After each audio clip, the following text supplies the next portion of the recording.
Igreja, boa noite. Boa noite, igreja.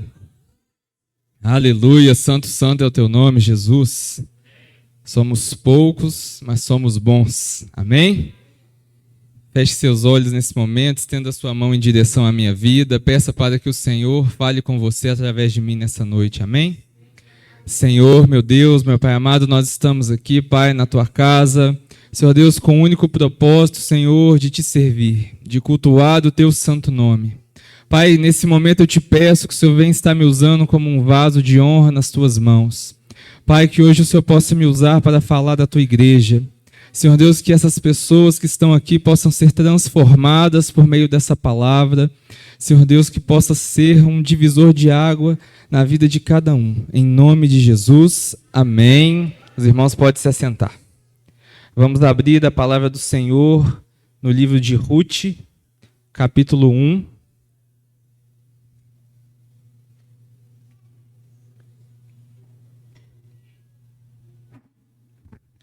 Aleluia, santo, santo é o teu nome. Versículo 1. Quantos conhecem a história de Ruth? Então nós leremos somente o primeiro capítulo do livro de Ruth.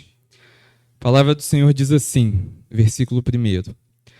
Nos dias em que julgavam os juízes, houve fome na terra, e um homem de Belém de Judá saiu a habitar na terra de Moabe, com sua mulher e seus 2 filhos. Este homem chamava-se Elimeleque, e sua mulher Noemi. Os filhos se chamavam Malom e Quilion, eufrateus, de Belém de Judá. Vieram à terra de Moabe e ficaram ali. Morreu Elimeleque, marido de Noemi, e ficou ela com seus 2 filhos, os quais casaram com mulheres moabitas. Era o nome de uma Orfá e nome de outra Ruth, e ficaram ali quase 10 anos. Morreram também ambos, Malom e Quilion. Ficaram assim a mulher desamparada de seus 2 filhos e de seu marido.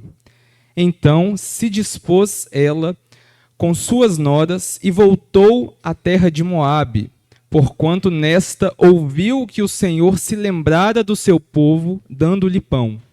Saiu, pois, ela com suas 2 noras do lugar onde estivera, e indo elas caminhando de volta para a terra de Judá. Disse-lhes Noemi: Ide, voltai cada uma à casa de sua mãe, e o Senhor use convosco de benevolência, como vós usastes com os que morreram e comigo. O Senhor vos dê que sejais felizes, cada uma em casa de seu marido, e as beijou. Elas, porém, choraram em voz alta, e lhe disseram: Não, iremos contigo ao teu povo. Porém Noemi disse: Voltai, minhas filhas, porque ireis comigo? Tenho eu ainda no ventre filhos, para que vos sejam maridos? Tornai, minhas filhas, ide-vos embora, porque sou velha demais para ter marido. Ainda quando eu dissesse, tenho esperança, ou ainda, esta noite tivesse marido e houvesse filhos, esperá-los-ei até que viesse a ser grandes? Abster-vos-ei de tomardes marido? Não, minhas filhas. Por vossa causa, a mim me amarga ter o Senhor descarregado contra mim a sua mão. Então de novo choraram em voz alta. Orfa, com um beijo, se despediu de sua sogra, porém Ruth se apegou a ela. Disse Noemi: Eis que tua cunhada voltou ao seu povo e aos seus deuses. Também tu volta após a tua cunhada. Disse, porém, Ruth: Não me insistes para que te deixe e me obrigue a não seguir-te, porque aonde quer que fores, irei eu, e onde quer que pousares, ali pousarei eu. O teu povo é o meu povo, o teu Deus é o meu Deus. Onde quer que morreres, morrerei eu aí, serei sepultada. Faça-me o Senhor o que bem lhe aprouver.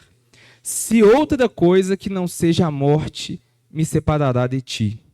Vendo, pois, Noemi, que de todo estava resolvida a acompanhá-la, deixou de insistir com ela. Então ambas se foram até que chegaram a Belém. Sucedeu que, ao chegarem ali, toda a cidade se comoveu por causa delas.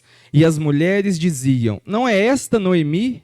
Porém ela lhes dizia: não me chameis Noemi, chamai-me Mara, porque grande amargura me tem dado o Todo-Poderoso. Disposta eu parti, porém o Senhor me fez voltar pobre.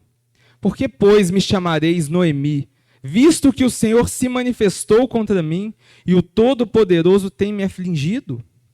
Assim voltou Noemi da terra de Moabe com Rute, sua nora, a Moabita, e chegaram a Belém no princípio da cega da cevada. Amém. Hoje o tema do Senhor para nós com essa história, com a história de Noemi e de Rute, é que ainda não é o fim. A sua história ainda não chegou no fim. Quando nós enxergamos o fim, Deus, ele enxerga apenas o começo de um novo capítulo das nossas vidas. Porque há momentos em que tudo parece ter acabado, como nós lemos na história dela. Existem situações que fazem com que o ser humano ache que Deus desistiu dele. Por exemplo, um diagnóstico inesperado. Você vai ao médico e recebe a notícia que está com um câncer maligno, que está com metástase, que já tomou vários órgãos e que em breve você vai falecer. A perda de alguém amado, alguém sai para trabalhar e o seu marido não volta. Ou então o seu filho é atropelado na rua. Uma crise financeira, você se enfia em dívidas. Você está sobrecarregado de dívidas, de juros e de credores batendo na sua porta. Um casamento onde agora o seu cônjuge é infiel com você, te maltrata, te bate, te humilha. Um sonho frustrado, você não conseguir ser aprovado numa prova que você fez. Então perceba, irmãos, que são várias as situações que nos levam a pensar o quê? Acabou, é o fim, não tem mais saída para mim. Foi exatamente assim que Noemi se sentiu. Ela olhava para a história dela e ela via apenas as perdas que ela tivera. Aos olhos dela, Deus havia encerrado a história. Mas perceba que nós lemos o capítulo 1 de Rute. E nós vemos que Deus, ele ainda não acabou a história de Noemi. Noemi acha que Deus abandonou ela, mas Deus só estava colocando uma vírgula na história dela. Então assim é com você. Não pense que a sua vida chegou num ponto final, porque é apenas uma vírgula do Senhor. Amém? E desse grande capítulo que nós lemos, nós podemos extrair a ideia de que nunca faça diagnósticos definitivos enquanto Deus ainda está escrevendo a sua história. Muitos de nós achamos que acabou, para mim não dá mais, eu não vou conseguir. O Senhor está falando para você, não coloque um ponto final ainda. Eu ainda estou escrevendo um capítulo na sua história. E qual que era o contexto de Rute? Que nós lemos lá no versículo 1, nos dias em que julgavam os juízes. Esses aqui, irmãos, para Israel era um dos períodos mais sombrios, onde a fé ela estava esvaecida, onde muitos tiveram as suas perdas, muitos abandonaram o Senhor, agiam como bem quisessem, e por conta disso, dessa grande desobediência, veio uma fome que atingiu a terra. E um detalhe impressionante é que a fome que veio sobre a terra, ela estava justamente em Belém. E Belém significa casa do pão. Ou seja, a terra que outrora era vista como a provisão, agora estava enfrentando a fome. E o que isso nos ensina?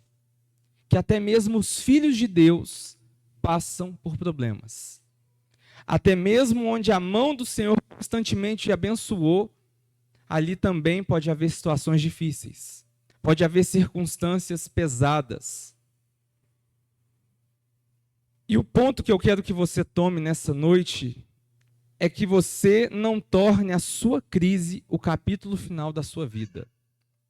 A história de Noemi, nos 5 primeiros versículos, nós vemos uma sequência de tragédias, uma sequência de situações difíceis. Vamos ver de novo. Primeiro vem a fome, depois ela se muda para Moabe, em seguida morre o marido, depois os 2 filhos. Em poucos versículos ela perde a terra, o marido, os filhos, a segurança, o futuro. Humanamente falando, sem nós vermos a visão espiritual, a visão da fé, o que nós diríamos? Acabou. É o fim para mim. Assim como ela pensou. Mas a grande lição é que existe uma diferença no que nós estamos vendo e no que o Senhor vê. Porque nós enxergamos o presente. Nós enxergamos o que está acontecendo aqui. Mas o Senhor, Ele enxerga a eternidade. Ele enxerga o que vai acontecer na sua vida. Enquanto Noemi estava vendo as 3 sepulturas das pessoas que ela mais amava, Deus já enxergava o casamento. Queria trazer da descendência de Noemi o Messias. Enquanto ela via lágrimas, Deus já preparava o casamento. Então não confunda o capítulo difícil da sua vida com o final da sua história. E como exemplo sobre isso, sobre essa lição, quem nós podemos tomar de exemplo na Bíblia? Abraão, que outrora se chamava Abrão e teve o seu nome mudado pelo Senhor. Agora imagine você sendo Abraão, você chegando numa terra e o povo te pergunta: qual que é o seu nome? Ah, eu sou pai de multidões. E quantos filhos você tem? Não, eu não tenho filhos. Essa era a realidade de Abraão. Uma contradição à primeira vista. Humanamente falando, ele não era pai de multidões. Mas na visão do Senhor, milhares e milhares de pessoas iriam descender dele. E a promessa demorou, mas ela se cumpriu.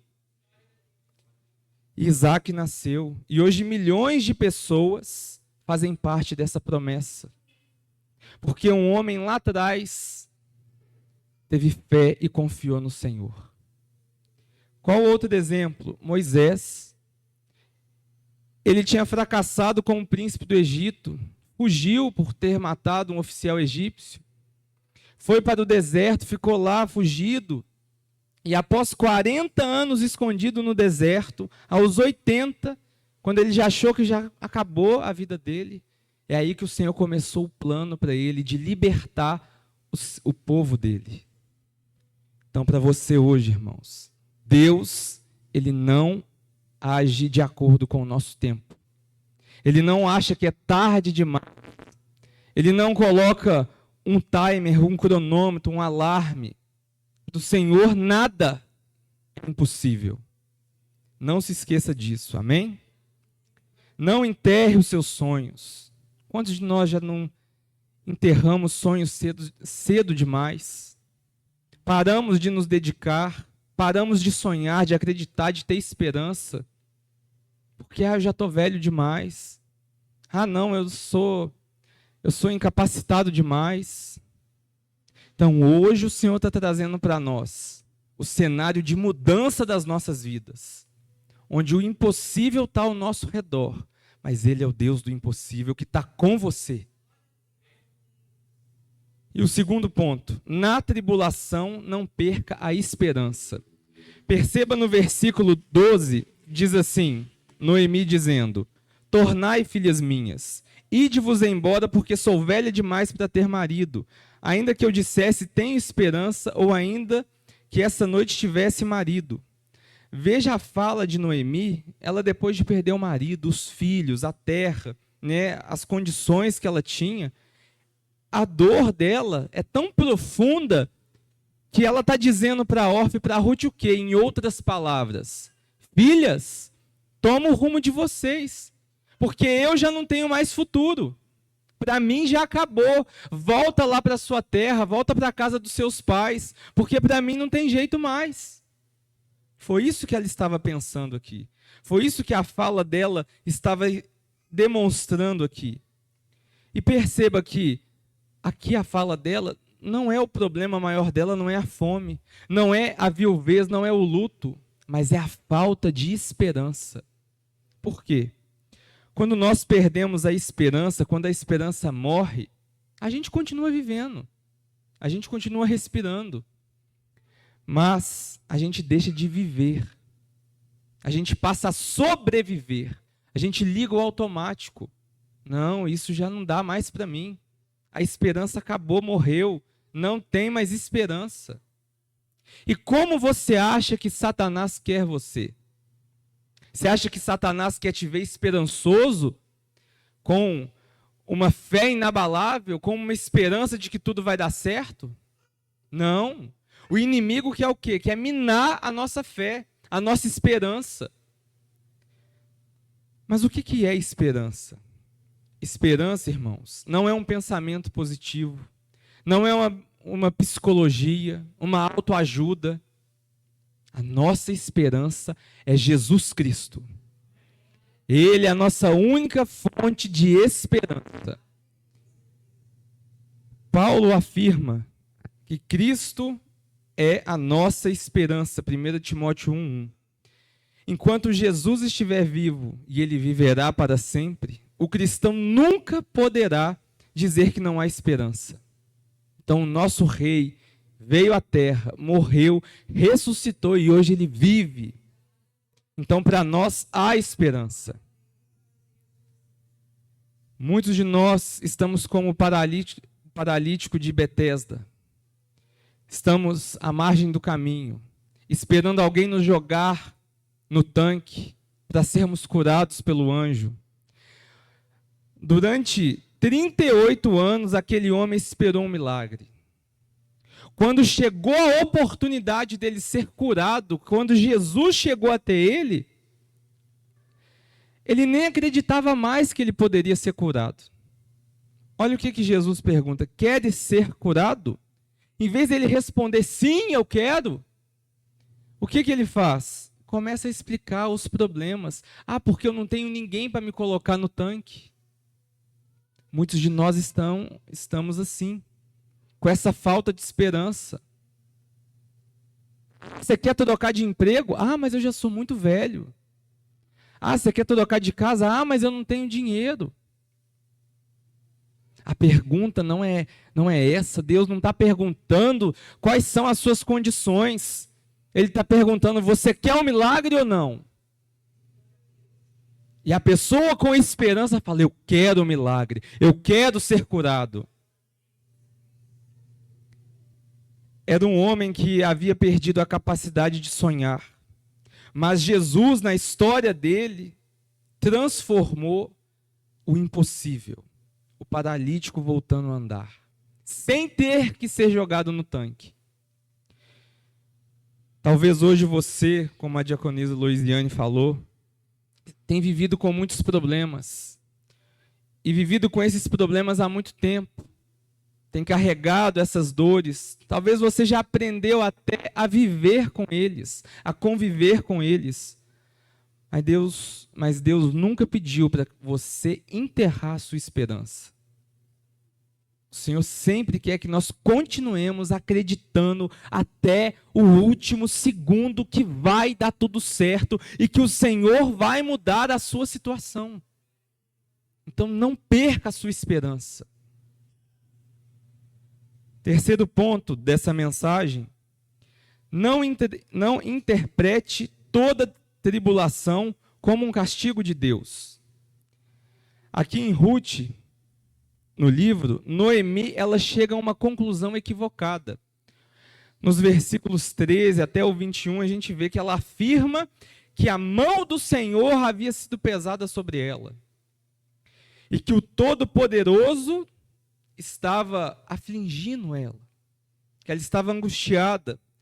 Quando ela retorna para Belém, ela faz acusações contra Deus. Ela diz que Deus me encheu de amargura, Deus me fez voltar de mãos vazias, Deus testemunhou contra mim, Deus me afligiu. Noemi aqui, ela estava acreditando que Deus era o responsável por toda a desgraça que havia acontecido com ela. E essa, irmãos, é uma reação muito comum de nós, seres humanos. A gente quer colocar tudo nas costas do Senhor. Quantos de nós já não ouvimos em velórios? Deus não tinha o direito de me tirar o meu filho. Deus não tinha o direito de ter me tirado a minha mãe. Nós queremos sempre achar um culpado. Por quê? Porque nós não entendemos quem que o Senhor é. Mas o que o livro de Ruth nos ensina e prova justamente o contrário. Enquanto Noemi estava dizendo que Deus era contra ela, Deus já estava preparando Boaz para se casar com Ruth e dar continuidade à linhagem dela. Boaz, homem de muitos recursos, queria cuidar dela, cuidar de Noemi. Então perceba que o Senhor já estava preparando, enquanto ela dizia, voltei vazia, pobre, Deus já estava preparando a maior colheita da vida dela. Enquanto ela estava enxergando somente o juízo, Deus estava preparando para ela a redenção. Nós temos a perspectiva correta em Tiago, que diz assim, Tiago 1:2. Tende por motivo de toda alegria o passardes por várias provações. Então essa tem que ser a sua perspectiva. Você está passando por problema, por provação, tome isso como motivo de toda alegria, como diz a palavra do Senhor. Jesus, ele também foi claro, no mundo tereis aflições, mas tende bom ânimo, eu venci o mundo. Observe, irmãos, que Jesus não disse que nós teríamos ausência de tribulação, mas ele prometeu a presença dele no meio delas. Ou seja, você foi jogado na fornalha, foi jogado na cova dos leões, foi jogado no tornado, na tempestade. Não se preocupe, porque o Senhor está com você lá. No poço mais fundo, onde você possa imaginar, o Senhor estará com você. Então, nem toda luta que nós passamos é uma disciplina divina. Nem toda porta fechada significa uma rejeição da parte do Senhor. Às vezes, Deus ele está trabalhando em nós justamente ainda aquilo que nós não conseguimos enxergar. Olhe para quem Deus é. Ele continua hoje sendo bom, mesmo quando nós não entendemos o caminho dele. Amém? E o quarto ponto, para nós irmos para o último. Deus, ele continua no controle, mesmo quando você não entende o que está acontecendo. Porque Deus, irmãos, ele não é pego de surpresa. Ele não é colocado contra a parede. Nossa, e agora o Gustavo está passando por uma crise financeira. Nossa, o filho de fulano faleceu. Nossa, tal pessoa está com câncer. Essas coisas nos assustam por conta da nossa natureza humana limitada, mas isso não coloca Deus contra a parede, porque ele tem a visão da eternidade, irmãos. A visão da eternidade é muito maior do que isso. Então, por nenhum segundo, pense, o Senhor está sem controle. Está tendo algum problema lá no céu. Não é possível que isso está acontecendo comigo.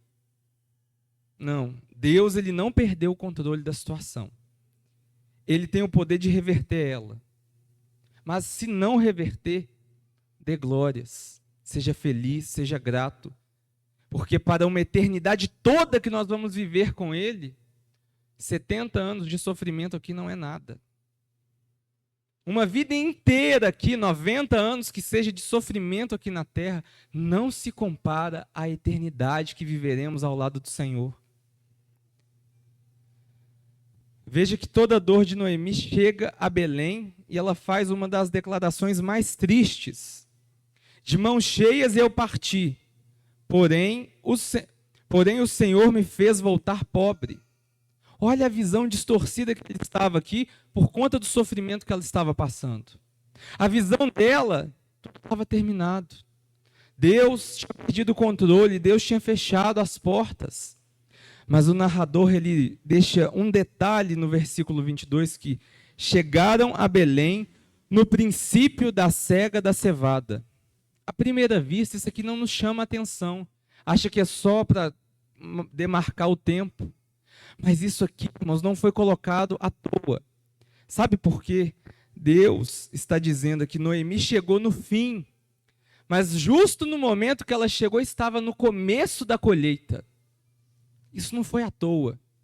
Então, quando nós achamos que chegamos no final, nós estamos chegando no início da colheita. Ela chegou justamente quando a colheita estava começando. Mas a visão dela era o quê? De escassez, de sofrimento, de perda.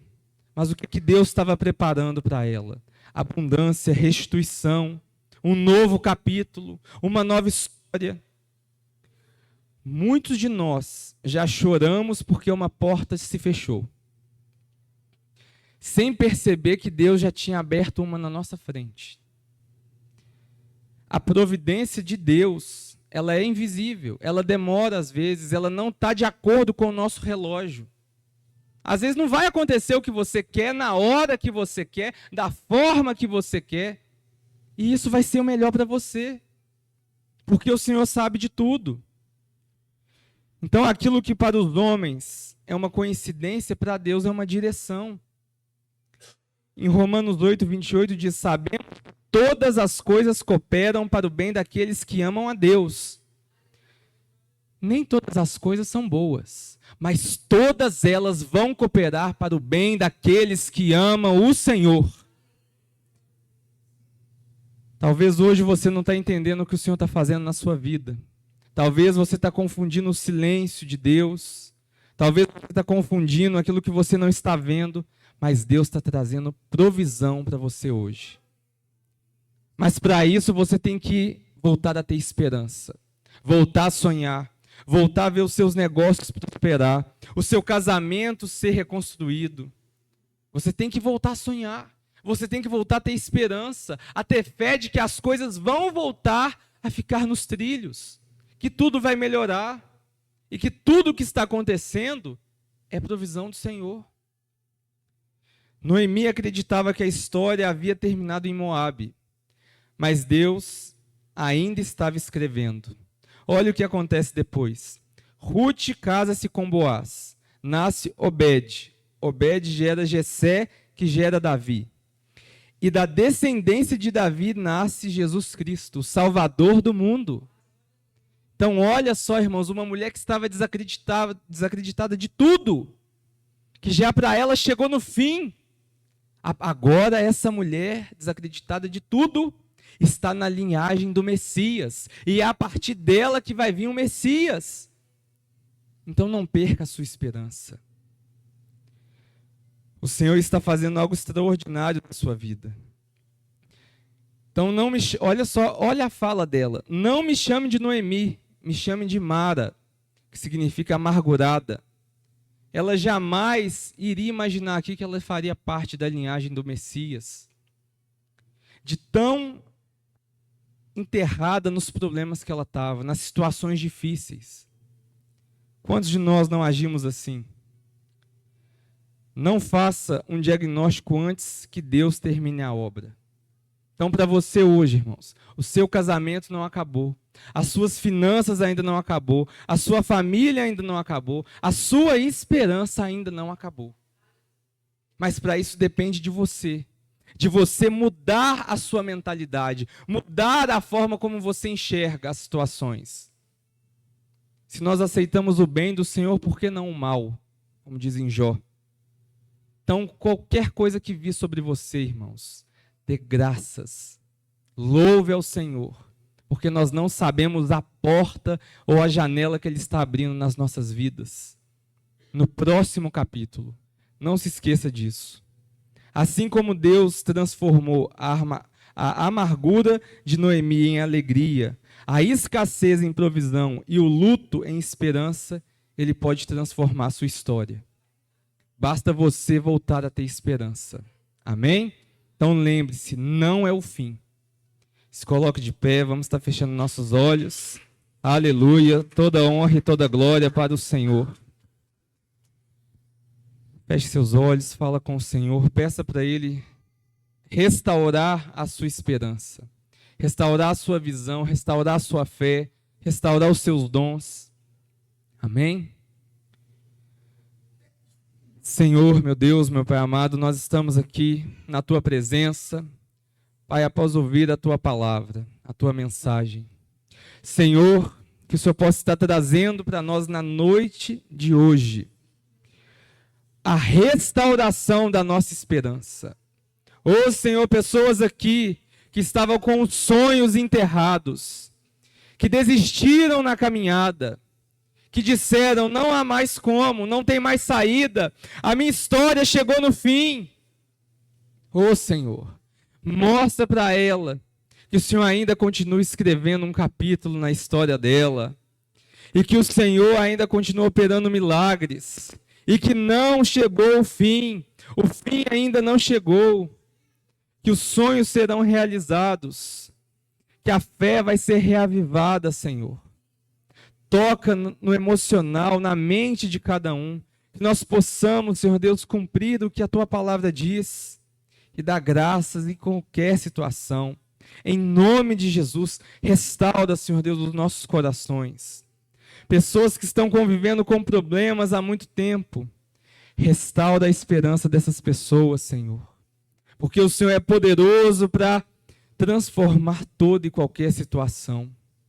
Então que o Senhor possa reavivar a sua igreja. Que o Senhor possa trazer a esperança para cada um de nós. E que quando nós formos perguntados sobre como será feito, que nós venhamos a sonhar novamente, a ter uma boa visão, a ter uma boa esperança de que as coisas vão fluir, não por elas, não pelas circunstâncias, mas porque nós temos um Deus que opera milagres e que está do nosso lado.